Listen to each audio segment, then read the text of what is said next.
Hi friends, welcome to my channel. ನಾನು ನಿಮ್ಮ ಪೂಜಾ Devaraj. Friends, ನಾನಿವತ್ತು ಬೆಳಗ್ಗೆಯಿಂದನೇ ವ್ಲಾಗ್ನ ಮಾಡ್ತಾಯಿದ್ದೀನಿ. ಆಲ್ರೆಡಿ ನಾನು ಬೆಳಗ್ಗೆ ಟಿಫನ್ನ ಮುಗಿಸಿ ರೆಡಿಯಾಗಿಬಿಟ್ಟು ವ್ಲಾಗ್ನ ಶುರು ಮಾಡಿರೋದು. ಫ್ರೆಂಡ್ಸ್, ಇವತ್ತು ಬೆಂಡೆಕಾಯಿಂದ ಒಂದು ತೊಕ್ಕು ರೆಸಿಪಿನ ಮಾಡಿದ್ದೀನಿ. ಇದು ಇನ್ಸ್ಟೆಂಟಾಗಿ ರೆಡಿ ಮಾಡ್ಕೋಬೋದು. ತಕ್ಷಣಕ್ಕೆ ಬೇಕಾದಾಗ ಗೊಜ್ಜು ಪಲ್ಯ ತಿಂದು ಬೋರ್ ಆಗಿರುತ್ತಲ್ವ, ಆಗ ಈ ರೀತಿ ಚಟ್ನಿನ ರೆಡಿ ಮಾಡ್ಕೋಬೋದು. ತೊಕ್ಕು ಅಂತಲೇ ಹೇಳ್ಬೋದು. ಸೂಪರಾಗಿ ಬಂದಿತ್ತು, ಹೆವಿ ಟೇಸ್ಟಿಯಾಗಿ ಬಂದಿತ್ತು ಫ್ರೆಂಡ್ಸ್. ಹಾಗಾಗಿ ಅದನ್ನು ಶೂಟ್ ಮಾಡಿದ್ದೀನಿ. ಹೇಗೆಲ್ಲ ಮಾಡಿದೆ ಅಂತ ನೀವು ನೋಡ್ಬೋದು. ಹಾಗೆ ಅದಕ್ಕಿಂತ ಮುಂಚೆ ಯಾರೆಲ್ಲ ನನ್ನ ಚಾನಲ್ನ ಫಸ್ಟ್ ಟೈಮ್ ನೋಡಿದಿರೋ ದಯವಿಟ್ಟು ಸಬ್ಸ್ಕ್ರೈಬ್ ಮಾಡ್ಕೊಂಡು ನೋಡಿ, ಲೈಕ್ ಮಾಡಿ, ಶೇರ್ ಮಾಡಿ, ಸಬ್ಸ್ಕ್ರೈಬ್ ಮಾಡ್ಕೊಳ್ಳಿ. ಇನ್ನೊಂದು ಸತಿ ಹೇಳ್ತಾ ಇದ್ದೀನಿ ಫ್ರೆಂಡ್ಸ್. ಏನು ಗೊತ್ತಾ, ಹಾಗೆ ನನ್ನ ಚಾನಲ್ ನೇಮ್ ಕೂಡ ಚೇಂಜ್ ಮಾಡಿದ್ದೀನಿ. ಏನಂತ, ಪೂಜಾಸ್ ವ್ಲಾಗ್ಸ್ ಅಂತ ಚೇಂಜ್ ಮಾಡಿದ್ದೀನಿ ಫ್ರೆಂಡ್ಸ್. ಏಕೆಂದರೆ ಲಾಂಗ್ ಇತ್ತು ಪೂಜಾ ದೇವರ ಚಾನಲ್ ಅಂತ. ನನ್ನ ತಮ್ಮ ಬಂದವನು ಈ ಸತಿ ತುಂಬ ಲಾಂಗ್ ಆಯಿತು ನೇಮ್ ಅಂತ ಅಂದ. ಹಾಗಾಗಿ ಸಬ್ಸ್ಕ್ರೈಬ್ ಕಮ್ಮಿ ಇದ್ದಾಗಲೇ ಮಾಡಿಬಿಡೋಣ ಚೇಂಜ್ನ ಅಂದ್ಬಿಟ್ಟು ನನ್ನ ಚಾನಲ್ ನೇಮ್ನ ಚೇಂಜ್ ಮಾಡಿದೆ. ಇದು ಫಸ್ಟ್ ಆ್ಯಂಡ್ ಲಾಸ್ಟ್ ನೇಮ್, ಇನ್ನು ಯಾವಾಗಲೂ ಚೇಂಜ್ ಮಾಡಲ್ಲ, ಇದೇ ನೇಮೇ ಇರುತ್ತೆ, ಪೂಜಾಸ್ ವ್ಲಾಗ್ಸ್ ಅಂತ. ಫ್ರೆಂಡ್ಸ್, ಏನು ಗೊತ್ತಾ, ಈ ಬೆಂಡೆಕಾಯಿ ತೊಕ್ಕು ಸೂಪರಾಗಿರುತ್ತೆ ಫ್ರೆಂಡ್ಸ್. ಇದು ಚಟ್ನಿ ಅಂತನಾದ್ರು ತಿಳ್ಕೊಳ್ಳಿ, ತೊಕ್ಕು ಅಂತನಾದ್ರು ತಿಳ್ಕೊಳ್ಳಿ. ಬನ್ನಿ, ಅದಕ್ಕೆಲ್ಲ ಏನೇನು ಬೇಕು ನೋಡ್ಕೊಂಡು ಬರೋಣ. ನಾನೀಗ ಮೊದಲಿಗೆ ಸಾಮಗ್ರಿಗಳನ್ನ ಇಷ್ಟು ತೊಗೊಂಡಿದ್ದೀನಿ. ಹಸಿರುಮೆಣಸಿಕಾಯಿ, ಟೊಮ್ಯಾಟೊ, ಬೆಳ್ಳುಳ್ಳಿ 2 ಕಡೆ ಇಟ್ಕೊಂಡಿದ್ದೀನಿ. ಏನಕ್ಕೆ ಅಂತ ಮುಂದೆ ಹೇಳ್ತೀನಿ. ಮೆಂತ್ಯ, ಜೀರಿಗೆನೂ ಸಹ 2 ಕಡೆ ಇಟ್ಕೊಂಡಿದ್ದೀನಿ. ಅರಿಶಿನ, ಕರಿಬೇವಿನ ಸೊಪ್ಪು, ಹಿಂಗು, ರುಚಿಗೆ ತಕ್ಕಷ್ಟು ಉಪ್ಪು, ಹಾಗೆ ಮೆಂತ್ಯ ತೊಗೊಂಡಿದ್ದೀನಿ, ಸಾಸಿವೆ. ಆಮೇಲೆ ಮೇಯ್ನ್ ಇಂಗ್ರೀಡಿಯೆಂಟ್ಸ್ ಆಗಿ ಬೆಂಡೆಕಾಯಿ ಚಟ್ನಿ ಅಂದಮೇಲೆ ಬೆಂಡೆಕಾಯಿ ಇಲ್ಲ ಅಂದರೆ ಆಗತ್ತಾ? ಹಾಗಾಗಿ ಬೆಂಡೆಕಾಯಿನೂ ತೊಗೊಂಡಿದ್ದೀನಿ. ಬನ್ನಿ ಈಗ ಇದನ್ನು ಯಾವ ರೀತಿ ಪ್ರಿಪೇರ್ ಮಾಡ್ತೀನಿ ಅಂತ ನೋಡೋಣ. ಮೊದಲಿಗೆ ನಾನು ಒಂದು ಕುಟ್ಟಾಣಿಗೆ ಸ್ವಲ್ಪ ಬೆಳ್ಳುಳ್ಳಿ, ಹಾಗೆಯೇ ಸ್ವಲ್ಪ ಜೀರಿಗೆನ ಹಾಕ್ಕೊತಾ ಇದ್ದೀನಿ. ಇದನ್ನು ದಪ್ಪದಾಗಿ ಜಜ್ಜಿ ಮಾಡಿಕೊಬೇಕು. ಈಗ ಜಜ್ಜಿದ್ದಾಯಿತು. ಈಗ ಒಂದು ಪ್ಯಾನ್ನ ಬಿಸಿ ಮಾಡೋಕ್ಕಿಟ್ಟು ಅದಕ್ಕೆ ಡ್ರೈ ರೋಸ್ಟ್ ಮಾಡ್ಕೊಳ್ಳೋದಕ್ಕೆ ಮೆಂತ್ಯ ಮತ್ತು ಸಾಸಿವೆನ ಹಾಕ್ಕೊತಾ ಇದ್ದೀನಿ. ಒಂದು ಅರ್ಧ ಟೀ ಸ್ಪೂನಷ್ಟು ಮೆಂತ್ಯ ಆದರೆ ಸಾಕು. 1/4 kg ಬೆಂಡೆಕಾಯಿನ ಯೂಸ್ ಮಾಡಿ ಮಾಡ್ತಾಯಿದ್ದೀನಿ, ಹಾಗಾಗಿ ನಿಮ್ಗೆ ಅಳತೆ ಗೊತ್ತಾಗ್ಬಿಡುತ್ತೆ. ತುಂಬ ಪರಿಮಳ ಕೊಡುತ್ತೆ ಮೆಂತ್ಯ ಯೂಸ್ ಮಾಡೋದ್ರಿಂದ. ಚೆನ್ನಾಗಿ ಚಿಟಪಟ ಅಂತೆಲ್ಲ ಸಿಡ್ದು ಮೆಂತ್ಯ ಎಲ್ಲ ಕೆಂಪಗಾಗಿದೆ, ಅದನ್ನು ಸೈಡಿಗೆ ಎತ್ತಿಟ್ಕೊಂಡೆ. ಈಗ ಅದೇ ಪ್ಯಾನ್ಗೆ ಎಣ್ಣೆನ ಸ್ವಲ್ಪ ಹಾಕ್ಬಿಟ್ಟು ಬೆಂಡೆಕಾಯಿ ಏನಿತ್ತು ಸ್ವಲ್ಪ ಜಾಸ್ತಿನೇ ಹಾಕಿದ್ದೀನಿ ಎಣ್ಣೆನ, ಒಂದು 2 ಟೇಬಲ್ ಸ್ಪೂನ್ ಅಷ್ಟೇ ಹಾಕಿದ್ದೀನಿ. ಹಾಗೆ ಬೆಂಡೆಕಾಯಿನ ಏನು ದಪ್ಪದಾಗಿ ಹೋಳಾಗಿ ಕಟ್ ಮಾಡಿಟ್ಟಿದ್ದೆ ಅದ್ರ ಮೇಲೆ ಅರಿಶಿನ ಹಾಕಿ ಚೆನ್ನಾಗಿ ಫ್ರೈ ಮಾಡ್ಕೊತಾ ಇದ್ದೀನಿ. ಈಗ ಬೆಂಡೆಕಾಯಿ ಚೆನ್ನಾಗಿ ಫ್ರೈ ಆಗಿದ್ದಾಯಿತು. ಈಗ ಅದೇ ಪ್ಯಾನ್ಗೆ ಇನ್ನೊಂದು ಸ್ವಲ್ಪ ಎಣ್ಣೆನ ಹಾಕ್ಕೊಂಡು ಟೊಮೆಟೊ 3 ತೊಗೊಂಡಿದ್ದೆ. ಆ ಟೊಮೆಟೊ ಮತ್ತು ಹಸಿರುಮೆಣಸಿಕಾಯಿನ ಚೆನ್ನಾಗಿ ಫ್ರೈ ಮಾಡ್ಕೊತಾ ಇದ್ದೀನಿ. ಒಂದು 5 ಸೆಕೆಂಡ್ಸ್, ಒಂದು 10 ಸೆಕೆಂಡ್ಸ್ ಆದರೆ ಸಾಕು, ತುಂಬ ಏನು ಫ್ರೈ ಮಾಡಬೇಕನ್ನೋದೇನಿಲ್ಲ. ಹಾಗಾಗಿ ಮತ್ತೆ ರುಬ್ಬಾದ್ಮೇಲೂ ಇನ್ನೊಂದು ಸತಿ ಎಣ್ಣೆಯಲ್ಲಿ ಫ್ರೈ ಮಾಡೋದ್ರಿಂದ ಜಾಸ್ತಿ ಏನು ಬೇಯಿಸ್ಕೊಳ್ಳೋ ಅವಶ್ಯಕತೆ ಇಲ್ಲ. ಅದಕ್ಕೆ ಈಗ ಏನು ಹುರಿದಿಟ್ಟಿದ್ದೆ ಮೆಂತ್ಯ, ಸಾಸಿವೆ, ಅದು ಟೊಮೆಟೊ, ಮೆಣಸಿಕಾಯಿ ಅದು ಫ್ರೈ ಮಾಡಿದ್ದು, ಹಾಗೆಯೇ ಬೆಂಡೆಕಾಯಿ ಫ್ರೈ ಮಾಡಿದ್ದು, ಜೀರಿಗೆ ಇನ್ನೂ ಎಕ್ಸ್ಟ್ರಾ ಎತ್ತಿಟ್ಟಿದ್ನಲ್ಲ ಅದು, ಸ್ವಲ್ಪ ಬೆಳ್ಳುಳ್ಳಿ, ಹಾಗೆ ಸ್ವಲ್ಪ ಕೊತ್ತಂಬರಿ ಸೊಪ್ಪು, ರುಚಿಗೆ ತಕ್ಕಷ್ಟು ಉಪ್ಪನ್ನ ಹಾಕಿ ಈಗ ಸ್ವಲ್ಪ ನೀರನ್ನ ಬಳಸಿ ದಪ್ಪದಾಗಿ ರುಬ್ಬಿದ್ದೀನಿ. ದಪ್ಪದಾಗೆ ಇದ್ರೇ ಇದ್ರದ್ದು ಟೇಸ್ಟ್ ಬರೋದು ಚಟ್ನಿಗೆ, ತೊಕ್ಕುಗೆ. ಹಾಗೆ ಇನ್ನು ಪ್ಯಾನ್ಗೆ ಸ್ವಲ್ಪ ಎಣ್ಣೆನ ಹಾಕಿಬಿಟ್ಟು ಮಧ್ಯದಲ್ಲಿ ಒಂದೊಂದು ಸ್ವಲ್ಪ ಎಣ್ಣೆ ಹಾಕಬೇಕಾಗುತ್ತೆ.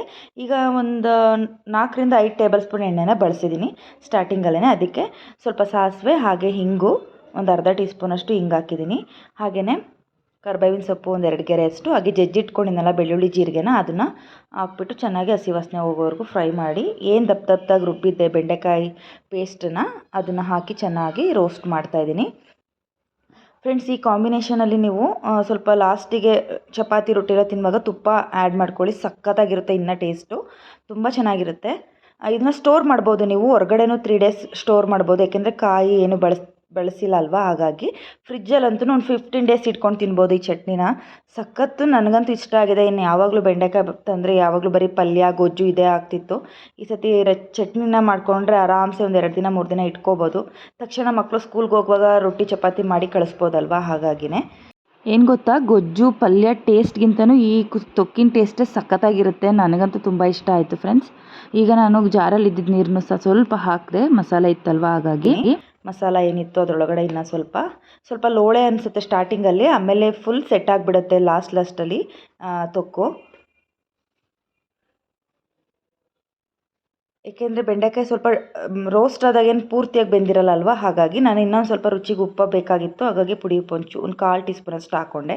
ಸ್ವಲ್ಪ ಉಪ್ಪು ಕಮ್ಮಿ ಆಗಿತ್ತು, ಹಾಗಾಗಿ ಎಣ್ಣೆನೂ ಅಷ್ಟೇ ನೋಡಿ, ಮಧ್ಯದಲ್ಲಿ ಒಂದೊಂದು ಸ್ಪೂನ್ 2 ಸ್ಪೂನ್ ಹಾಕ್ತಾ ಇರ್ತೀನಿ. ಈಗ ಎಣ್ಣೆ ಹಾಕಿ ಮಾಡೋದ್ರಿಂದ ಸ್ವಲ್ಪ ಸ್ಟೋರ್ ಮಾಡಿದ್ರೂ ಕೆಡೋದಿಲ್ಲ. ಎಣ್ಣೆ ಹಾಕ್ದಂಗೆ ಎಳ್ಕೊತಾ ಇದೆ ಅದು. ಫ್ರೆಂಡ್ಸ್, ಇದು ನನ್ನ ರೆಸಿಪಿ, ಹಾಗಾಗಿ ಈ ರೆಸಿಪಿನ ನೀವು ಟ್ರೈ ಮಾಡಿ, ಚೆನ್ನಾಗಿತ್ತು. ಈ ಪದಾರ್ಥಗಳನ್ನ ಬಳಸಿ ಒಂದು ತೊಕ್ಕು ಮಾಡೋಣ ಅಂತ ಓನ್ ರೆಸಿಪಿನ ಟ್ರೈ ಮಾಡಿದೆ. ಪರವಾಗಿಲ್ಲ, ಸಖತ್ತಾಗೆ ಬಂದಿತ್ತು. ಇನ್ನು ಯಾವಾಗಲೂ ಟ್ರೈ ಮಾಡ್ಬೋದು. ನಿಜವಾಗ್ಲೂ ನೀವು ಟ್ರೈ ಮಾಡಿದ್ರು ಏನು ಲಾಸ್ ಇಲ್ಲ. ನೀವು ಕಮೆಂಟ್ ಮಾಡಿ ತಿಳಿಸಿ, ನಿಮ್ಮ ಫ್ಯಾಮಿಲಿ ಮೆಂಬರ್ಸ್ಗಳಿಗೆ ಮಾಡಿಕೊಟ್ಬಿಟ್ಟು ನಿಮ್ಮ ಮಕ್ಕಳು ಸಹ ಖುಷಿಯಿಂದ ತಿಂತಾರೆ. ನೋಡ್ತಾ ಇದ್ದೀರಲ್ಲ, ಇಷ್ಟು ಮಟ್ಟಿಗೆ ಆಗಿದೆ. ಟೇಸ್ಟ್ ಮಾತ್ರ ಸೂಪರಾಗಿದೆ. ನೀವು ಟ್ರೈ ಮಾಡಿ. ಫ್ರೆಂಡ್ಸ್, ಈಗ ಇದು ರೆಡಿಯಾಗಿದೆ. ಒಂದು ಸ್ವಲ್ಪನೂ ನೀರಿಲ್ಲ, ಹಾಗಾಗಿ ಟ್ರಾನ್ಸ್ಫರ್ ಮಾಡ್ಕೊಂಡು ಒಂದು ಗಾಜಿನ ಬೌಲ್ಗೆ. ನೋಡಿ, ಈ ರೀತಿಯಾಗಿದೆ. ನನ್ನ ಮೊಬೈಲಲ್ಲಿ ಸ್ವಲ್ಪ ಕ್ಲಾರಿಟಿ ಕಮ್ಮಿ, ಹಾಗಾಗಿ ಅಡ್ಜಸ್ಟ್ ಮಾಡ್ಕೊಳ್ಳಿ. ಸೂಪರಾಗಿ ಬಂದಿತ್ತು. ದಪ್ಪದಾಗಿ ರುಬ್ಬಿದ್ರೇ ಇದ್ರದ್ದು ತೊಕ್ಕಿಂದು ಟೇಸ್ಟು ಹೆಚ್ಚಾಗುತ್ತೆ. ತುಂಬ ಫೈನ್ ಪೇಸ್ಟ್ ಮಾಡ್ಕೋಬೇಡಿ. ಫ್ರೆಂಡ್ಸ್, ಈ ರೆಸಿಪಿ ನಿಮಗೆ ಈ ಚಟ್ನಿ ಅಥವಾ ತೊಕ್ಕು ಅಂದ್ಕೊತಿರೋ ಏನು ಅನ್ಕೋತಿರೋ ನಿಮಗೆ ಬಿಟ್ಟಿದ್ದು. ಇಷ್ಟ ಆಗಿದೆ ಅಂದ್ಕೊತೀನಿ. ಇಷ್ಟ ಆಗಿದೆ ದಯವಿಟ್ಟು ಇದನ್ನು ಶೇರ್ ಮಾಡಿ. ಕೆಲವ್ರಿಗೆ ಒಂದು ಯೂಸ್ ಆಗುತ್ತೆ. ಬೆಂಡೆಕಾಯಿಂದ ಈ ಥರನೂ ಮಾಡ್ಬೋದಾ ಅನ್ನೋದು ಒಂದು ಐಡಿಯಾ ಸಿಗುತ್ತೆ. ನೋಡ್ತಾ ಇದ್ದೀರಲ್ಲ ಎಷ್ಟು ಕಲರ್ಫುಲ್ಲಾಗಿ ಎಷ್ಟು ಚೆನ್ನಾಗಿ ಬಂದಿದೆ ಅಂತ. ಬೆಳ್ಳುಳ್ಳಿ ಎಲ್ಲ ದಪ್ಪದಾಗಿ ಬಾಯಿಗೆ ಸಿಗ್ತಾ ಇರುತ್ತಲ್ಲ, ತುಂಬ ಚೆನ್ನಾಗಿರುತ್ತೆ. ಫ್ರೆಂಡ್ಸ್, ಇದು ದೋಸೆ, ರೊಟ್ಟಿ, ಚಪಾತಿ ಹಾಗೆ ಮೊಸರನ್ನಕ್ಕೆ ಮಾಡಿಸ್ದಂಗೆ ಇರುತ್ತೆ ಕಾಂಬಿನೇಷನ್. ಇದ್ರ ಜೊತೆಲಿ ತಿನ್ನೋದ್ರಿಂದ ತುಂಬ ಚೆನ್ನಾಗಿತ್ತು. ನಾನು ಒಂದು ಸತಿ ಟ್ರೈ ಮಾಡಾಯಿತು, ನೀವು ಒಮ್ಮೆ ಟ್ರೈ ಮಾಡಿ ಅಂತ ಹೇಳ್ತಾ. ಫ್ರೆಂಡ್ಸ್, ಈ ಚಟ್ನಿ ರೆಸಿಪಿ ನಿಮ್ಮೆಲ್ಲರಿಗೂ ಇಷ್ಟ ಆಗಿದೆ ಅನ್ಕೋತೀನಿ. 1/4 kg ಮಾಡಿಕೊಂಡ್ರೆ ಆಲ್ಮೋಸ್ಟ್ ಒಂದು 3 ಇಂದ 4 ಮೆಂಬರ್ಸ್ ಯೂಸ್ ಮಾಡ್ಬೋದು ಒಂದು ಟೈಮ್ಗೆ.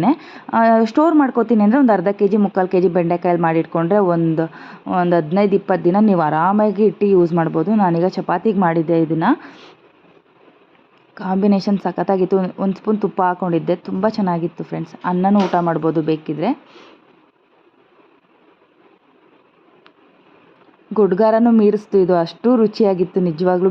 ಬೇಕಿದ್ರೆ ನೀವು ಬೆಂಡೆಕಾಯಿ ಬದಲು ತೊಂಡೆಕಾಯಿನೂ ಬೇಕಾದ್ರೆ ಯೂಸ್ ಮಾಡ್ಬೋದು. ಇದೇ ಸೇಮ್ ಪ್ರೊಸೀಜರಲ್ಲಿ ಯೂಸ್ ಮಾಡ್ಬೋದು. ಫ್ರೆಂಡ್ಸ್, ಇದಾಗಿತ್ತು ಫುಡ್ ವ್ಲಾಗ್. ನಿಮ್ಮೆಲ್ಲರಿಗೂ ಖುಷಿ ಕೊಟ್ಟಿದೆ, ಇಷ್ಟ ಆಗಿದೆ ಅಂತ ಅಂದ್ಕೊತೀನಿ. ನಿಮ್ಮ ಫ್ಯಾಮಿಲಿ ಮೆಂಬರ್ಸ್ ಜೊತೆಗೆ ಶೇರ್ ಮಾಡಿ, ಹಾಗೆ ಸಬ್ಸ್ಕ್ರೈಬ್ ಮಾಡ್ಕೊಳ್ಳಿ.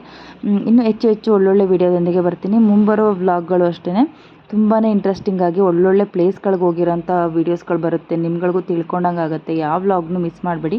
ಫಸ್ಟಿಂದ ಕೊನೆವರೆಗೂ ನೋಡಿ ಸಪೋರ್ಟ್ ಮಾಡಿ ಅಂತ ಕೇಳ್ಕೊತೀನಿ. ವ್ಲಾಗ್ ಇಲ್ಲಿಗೆ ಎಂಡ್ ಮಾಡ್ತೀನಿ. ನಮಸ್ಕಾರ, ಬಾಯ್.